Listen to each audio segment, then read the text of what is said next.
फलटणच्या doctor तरुणी आत्महत्या प्रकरणातील संशयित आरोपी गोपाल बदने याला 5 दिवसांची पोलीस कोठडी सुनावण्यात आली आहे। 6 दिवाणी न्यायाधीश एस साटोटे यांच्या कोर्टाने 30 ऑक्टोबरपर्यंत पोलीस कोठडी ही सुनावलेली आहे। पोलिसांनी 7 दिवसांची पोलीस कोठडी मागितली होती, मात्र आरोपीचे वकील ॲडव्होकेट राहुल धायगुडे यांनी आरोपीचा यात कोणताही दोष नसून त्याला गोवण्याचा प्रयत्न केला जातोय असा युक्तिवाद केला आणि आरोपी बदने याला 1 दिवसाची पोलीस कोठडी द्यावी असा युक्तिवाद केला। मात्र कोर्टाने आता 5 दिवसांची पोलीस कोठडी बदनेला सुनावली आहे।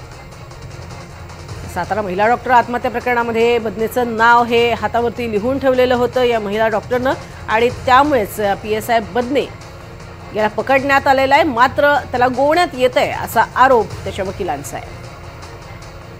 108 आणि 64च्या 2 नुसार त्याच्यावर आरोप ठेवण्यात आलेले आहेत आणि या केसमध्ये आरोपी गोपाल बदनेचा कुठलाही सहभाग नाही, त्याला खोट्या केसमध्ये गुंतवलेले आहे आणि फिर्यादीमध्ये सुद्धा आणि तिने हातावर लिहिलेल्या हस्ताक्षरामध्ये सुद्धा ते हस्ताक्षर तिचं आहे नाही हा न्यायप्रविष्ट बाब आहे।